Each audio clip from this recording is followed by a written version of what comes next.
Nosso assunto hoje são os capítulos 7 e 8 de Daniel, que não é mais o rei da Babilônia que está tendo visões e o Daniel interpretando. Agora é o próprio Daniel tendo visões. Deus está revelando para Daniel o futuro dos reinos do mundo. É claro que aquele primeiro sonho que ele teve, que era o mesmo sonho da Nabucodonosor, era aquela imagem que transmitia todos os reinos do mundo e a vinda dessa pedra sem mãos que ia derrubar tudo isso e estabelecer um reino eterno de Deus.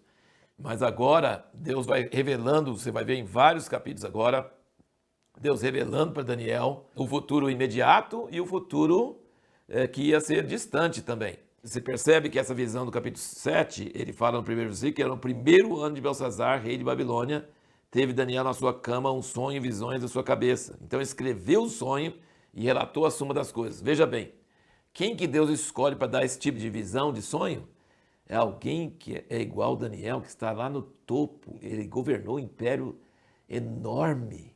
Ele governou na prática, no dia a dia, um império enorme. E então ele tinha uma cosmovisão, ele tinha uma capacidade de enxergar as consequências dessas mudanças de império, dessas mudanças de governos, muito forte. Então Deus escolhe pessoas que têm, escolheu Moisés, que foi educado em toda a sabedoria do Egito, foi ensinado lá no palácio de Faraó, como sendo filho da filha de Faraó. Daniel fala várias vezes aqui, você percebe que ele fala povos, línguas e nações. Só no império dele tinha muitos povos, línguas e nações dominados, que era do Império Babilônico e agora é do Império Persa e Medo. Veja, por exemplo, o versículo 14, ele diz: foi-lhe dado domínio e glória e um reino para que todos os povos, nações e línguas o servissem. E no versículo 27, o reino e o domínio e a grandeza dos reinos debaixo de todo o céu serão dados ao povo dos santos do Altíssimo, seu reino será um reino eterno e todos os domínios servirão e lhe obedecerão. Então, assim, ele cita muito, durante todo o livro você vai ver esse negócio, povos, línguas e nações, todos, era uma coisa universal, não era só o reino de Israel ser restaurado, eles ficarem felizinhos lá no seu canto, não. Ele tem uma visão global, universal, do plano de Deus na história. E é interessante você perceber que Daniel, ele viu o cumprimento da primeira parte de suas visões, porque ele viu os medos e os persas conquistando os babilônios, né? O Belsazar foi morto e foi destruído, né? E o reino de Babilônia passou e entrou os medos e os persas, que tem a cabeça de ouro e depois vem a prata. Então ele viu, antes de vir ele tinha anunciado e ele viu e ele viveu e ele até governou, ajudou a governar esse império persa. Mas dali para frente ele viu também, né, o Alexandre o Grande, império grego, vencendo os persas e depois sendo dividido em 4 e depois nós vamos ver várias coisas depois. Ele viu tudo isso e não aconteceu, é claro, nos dias dele. Então ele viu o início do cumprimento, mas ele não viu todas as coisas, ele viu coisas até o fim do mundo, nós vamos notar. Agora, nota bem, os outros profetas que nós temos estudado, Isaías, Jeremias, Ezequiel, eles falam sobre um rebento, ou um renovo de Jessé. Eles falam sobre o filho de uma virgem. Eles falam sobre meu servo Davi. Mas só de Daniel que fala aqui, no capítulo 7, olha aqui essa passagem, essa aqui, a responder a pergunta que nós fizemos no último vídeo, por que essa visão é a mais importante de todo o livro de Daniel?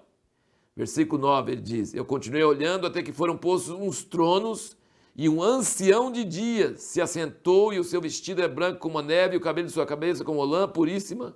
Seu trono era de chama de fogo e as rodas dele eram fogo ardente. Um rio de fogo manava e saía diante dele, milhares de milhares o serviam, anjos, né? Miríades de miríades assistiam diante dele. Assentou-se para o juízo e os livros foram abertos. Então estive olhando por causa da voz das grandes palavras que o chifre proferia, estive olhando até que o animal foi morto, seu corpo destruído, pois ele foi entregue para ser queimado pelo fogo. Quanto aos outros animais, foi-lhe tirado domínio, todavia foi-lhes concedido prolongação de vida por um prazo e mais um tempo. Agora veja bem no versículo 13. Eu estava olhando nas minhas visões noturnas, e eis que vinha com as nuvens do céu, um como filho de homem. Então aqui não é renovo, não é filho de uma virgem, tudo é filho da mesma pessoa. Não é meu servo Davi, todas essas palavras, o Moisés fazia um profeta como eu, tem vários termos para esse homem misterioso, que é o Messias, o Cristo, o ungido, aquele filho de Eva, que vai pisar a cabeça da serpente. Coisas assim tremendas que tem desde o início da Bíblia. Está falando que o segredo desse reino eterno de Deus é esse homem, essa figura misteriosa. E ele diz, eu vi esse como filho do homem, dirigiu-se ao ancião de dias, veio com as nuvens do céu e foi apresentado diante dele, e foi-lhe dado domínio e glória, um reino para que todos os povos, nações e línguas o servissem. O seu domínio é um domínio eterno, que não passará, e o seu reino tal que não será destruído. Então, esse homem, esse como filho do homem, é o Senhor Jesus. Ele é a pedra de Daniel 2, que foi lançado contra todos os impérios. Ele chega diante do Pai, que é o ancião de dias, e ele recebe do Pai a autoridade para trazer o reino sobre a terra, para que nunca mais esse reino seja destruído. E você sabe que essa passagem foi a causa de Jesus ser morto? Condenado pelo Sinédrio? Aqui, por exemplo, você pode notar que nos 3 evangelhos sinóticos, Mateus 26, versículos 64 e 65, Marcos 14, 61 e 62 e Lucas 22, 69, nos 3 evangelhos sinóticos, quando eles não acham nenhuma causa para condenar Jesus, eles tinham que achar uma desculpa, tinham que achar alguma coisa, e assim como Daniel, não achava nada. Aí o sumo sacerdote, em frustração, porque eles arrumavam falso testemunho, mas os testemunhos falsos nunca concordam com o outro mesmo, não dá certo.